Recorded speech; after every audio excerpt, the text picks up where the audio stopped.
Here we are, October 15th, 2020. We're going to start on Chapter 9 now. This is a chapter on the biota. We're going to discuss metabolism, ecosystems, and biodiversity. Starting out with a little bit on biodiversity. The only place in the solar system that we're aware of for certain that has life is the planet Earth.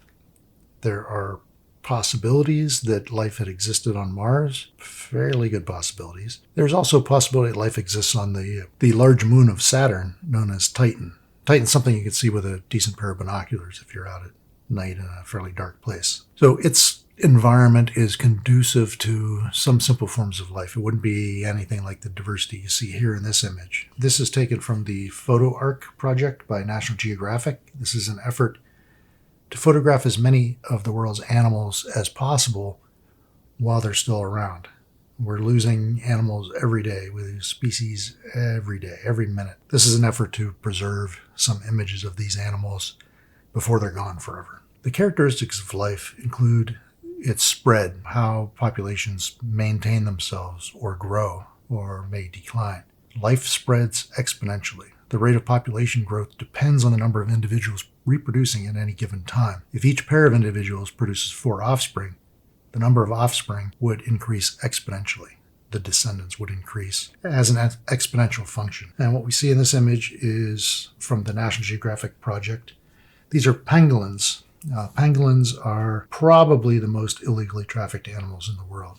It's really pretty depressing story of what's happening to them. In spite of their appearance, these are not reptiles. These are mammals that have scales. They are not closely related to armadillos. This is a good example of convergent evolution, I suppose. The scales here are made of keratin, basically the same thing as your fingernails and your hair. The scales are very valuable for a whole variety of made-up medical reasons, and also these are a common food source.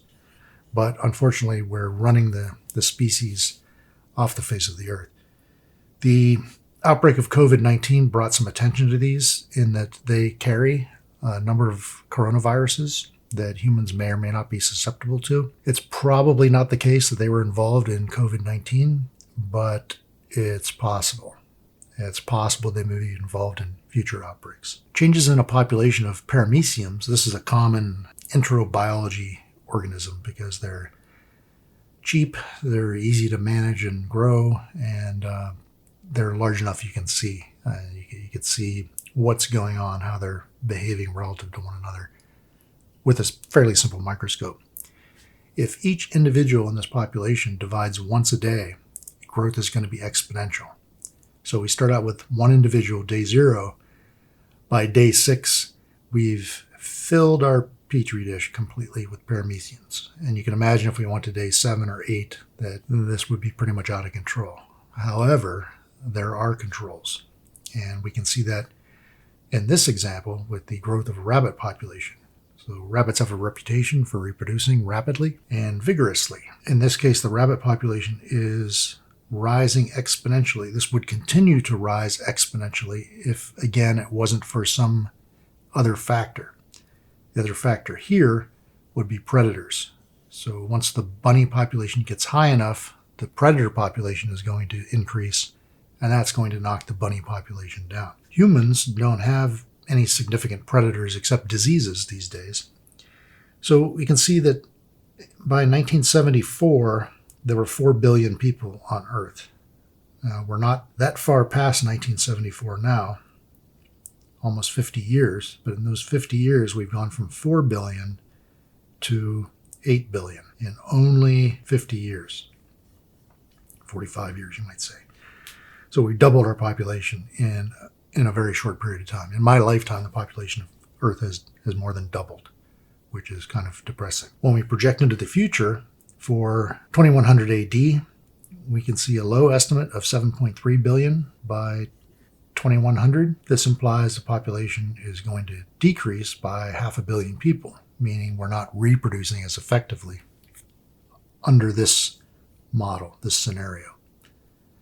More likely, we're going to keep doing what we're doing, and there'll be 16 billion people in 80 years. So we're going to increase the population. We're going to double again over the next 80 years.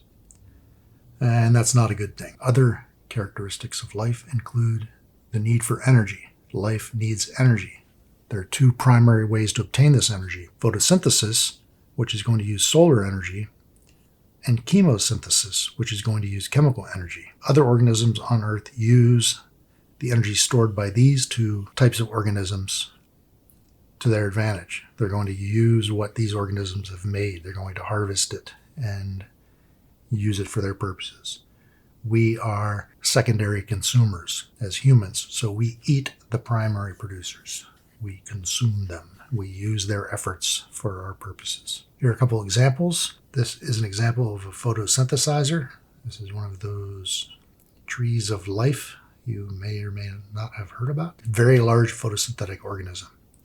This, on the other hand, which looks a little bit like Beaker from the old Muppet Show, is a worm that is entirely reliant on chemosynthesis. The basis of its food chain is chemical energy. They live in dark, cold places, the bottom of the ocean, where there is no light, so there is no photosynthesis. The base of the food chain in those environments is strictly chemical. Life pollutes. Every organism has a metabolism that releases waste products. We take one product in, we convert it, we use it to supply our energy needs, and then we discard the waste. A couple examples here: cow with a giant manure pile behind it. This waste from this cow can accumulate in an environment, or organisms may use this waste material. And we are one of the organisms that uses this waste material in fertilizing fields. So this waste product turns out to be very valuable. It contains nutrients that plants can use to regenerate their bodies, which would then go back into the cow through its four stomachs and into the pile. As far as humans are concerned, we have the same kind of issue. We produce lots of waste, and we build facilities to handle that waste. This is the Saskatoon wastewater treatment plant, which is located kind of hidden at the edge of town, down in the river bottom. And this takes the waste products that we've generated in the city of Saskatoon and more or less makes them safe to dump back into the South Saskatchewan River here. So you filter out the big chunky things and then process the solid waste, allowing bacteria to break it down. A variety of different bacteria in different portions of this facility. This ultraviolet disinfection is most likely a transparent tube that material is going through, being bombarded by UV radiation. Ionizing radiation kills microbes. Life is versatile. Organisms react with their environment in many ways.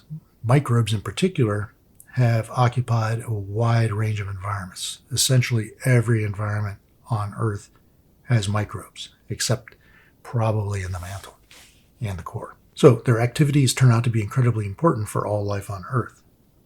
Here is an example of some of the primates. There are estimated to be from anywhere from nearly 200 primates to around 450 species of primates alive today on Earth. That means they're extant as opposed to extinct. A small portion of the number of primates. Now, when you look in your own place, your apartment or your house, you can find a lot of biodiversity as well. In this case, this is the microbial diversity on your kitchen sponge. And this is what your sponge would look like if you're pretty clean. So that coffee cup you're drinking out of now, or the fork you're using or spoon you're using, was rubbed with these microorganisms. Something to think about while you're listening to this. For our purposes, it's more useful to classify organisms based on the way they obtain their energy and the way they metabolize that intake than it is by traditional taxonomic classification systems. These taxonomic classification systems can be pretty complicated, and you're going to need to remember a lot of names. That's not really the point of this course. So we're going to keep it simple. We're going to break things down into autotrophs and heterotrophs. Autotrophs are organisms that grow by using a source of energy to reduce CO2. These are known as primary producers. primary producer here in town would be the elm trees that line many of the streets. Plants, algae, photosynthetic microbes such as cyanobacteria, those are blue-green algae, purple and green sulfur bacteria. These are the most common autotrophs. Chemosynthetic bacteria make up the remainder of these autotrophic organisms. These organisms produce organic matter from inorganic carbon sources, either using the sun's energy or that of energy-releasing chemical reactions, as seen here. Chemosynthesis is the basis of the mid-ocean ridge food chain. We see a couple organisms here that are dependent upon this chemically based food web. These are giant tube worms. We'll talk about these a little bit more in a second. And this is another species of polychaete worm that thrives in this chemosynthetic food web. Compared to the surrounding seafloor, where we have a slow rain, a slow deposit of organic matter filtering down from above. Hydrothermal vents boast a community of organisms that is 10,000 to 100,000 times more dense. The surrounding seafloor is almost entirely devoid of life. There are life forms, but they're rare, they're slow-moving to conserve energy, they live in a cold, dark place. When you get to the hydrothermal vent, suddenly there's an explosion of life. And again, it's 10,000 to 100,000 times denser than the surrounding, more or less vacant seafloor. So the base of this food web is going to be sulfur oxidizing bacteria that have been corralled, forced to work for another organism. The reason for this is the presence of sulfur oxidizing bacteria as a food source, either directly or through a kind of cooperative agreement between the bacteria and a particular vent organism that we will see presently. Sulfur oxidizing bacteria and other forms of bacteria that gain energy from the metabolism of inorganic compounds are called chemoautotrophs. These are autotrophs that use chemistry, environmental chemistry, as opposed to internal photosynthetic chemistry to generate simple molecules. These bacteria are able to oxidize or remove electrons from compounds such as hydrogen sulfide and then store that energy in the form of ATP. This is adenosine triphosphate. You can think of this as tiny little batteries that are present in each cell. This is the university energy molecule in all organisms, including humans. And this is one of the reasons we need phosphorus in our food, because we need to generate this series of batteries for our cells, and we need to maintain those batteries. These bacteria use this energy to transform carbon dioxide into simple sugars and other molecules, just like plants would. Except in this case, these bacteria are living inside these organisms. These bacteria function much in the same way as plants, creating organic matter at the base of the food web for the use of other organisms. Nowhere is the importance of symbiosis better demonstrated than in the giant tube worm Riftia. When these worms were collected and examined in greater detail, it was quickly noticed that some important parts were missing. These worms have no mouth, they have no gut, no digestive system, they have no anus. They have no digestive system whatsoever, in fact. So the question is, how do you get to be 4 feet tall without eating? Metabolize your own sulfur. Okay, so the internal structure of this tube worm, you can see a couple different examples here. So this blue line drawing compares pretty well to this. What's going on chemically is this plume is serving as a conduit to the environment. So these feather-like appendages, these feathery, wispy structures here, allow for the exchange of gases between the water and the organism here. So the things that are going to be exchanged include oxygen from the seawater, CO2 also from the seawater, and H2S, which is coming directly out of the vent along with a lot of the CO2. These gills in this feathery plume take these raw materials in and they supply them to bacteria in this tryphosome.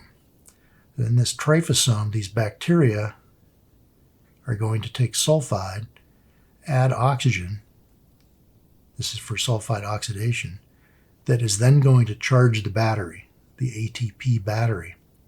We're going to add CO2 now and inject this with the CO2 into the Calvin cycle. This is the basic C3 photosynthetic cycle. The photosynthetic pathway known as the Calvin cycle. Ultimately, in this Calvin cycle, we're going to generate reduced carbon compounds, organic matter, CH2O. Carbohydrates are going to be produced here, and then they're going to be converted into other products that the organism needs, including animal tissues and the storage of energy resources for downtime. So this mystery was solved by a graduate student at Harvard University. Colleen Cavanaugh was working on these organisms when she noticed this, the lack of the common things such as a mouth, a gut, and anus. Instead, she found this trophosome, this reaction tube, this factory that is inside the tube worm. This trophosome is highly vascularized. That means there are many, many blood vessels. These blood vessels would be like what you find in the lungs of one of us. Lots of blood vessels are present right at the surface of the inside of the lung, and that allows for the exchange of gases. And we're going to give off waste products such as CO2 through our lungs. We're going to take in raw materials such as oxygen at the same time. So we inhale for raw materials, oxygen, we exhale waste products here. In this case, the tube worm is bringing in CO2 and oxygen along with hydrogen sulfide in one of two forms. And again, this plume is going to supply these raw materials to the trophosome where all the chemical activity takes place. There are about 285 billion bacteria per ounce of tissue. So that is a lot of bacteria doing a lot of work for these organisms. Now, what does the tube worm do for the bacteria? This is a symbiosis trade-off. The tube worm is not a parasite entirely. The tube worm provides all the chemicals necessary for the bacteria to make food, including sulfur, oxygen, and carbon dioxide. The bacteria make sugar and other energy-rich molecules that provide nutrition to the tube worm. The tube worm, for its part, protects these bacteria from consumption by everything out here in the environment that would want to eat that very tasty, sweet, energy-rich bacteria. So the bacteria works for the tube worm protects the bacteria. Heterotrophs are organisms that grow by using organic matter produced by other organisms. These are also known as secondary consumers if they eat primary producers. Basically, heterotrophs use autotrophs by breaking them down and using their stored energy at a higher rate than they would. So here Kip is using Napoleon as his energy source. Napoleon is gaining nothing from this relationship. This brings us to identifying organisms and categorizing organisms in a slightly different way. And we'll start out with species. Everybody has an internal definition of a species. We may think we know what a species is, but it turns out we often don't. What is a species? Species are all closely related organisms that could potentially interbreed and produce fertile offspring. Species represent the smallest subunit of the biosphere. This can be seen, referring back to Napoleon Dynamite again, with his Liger explanation.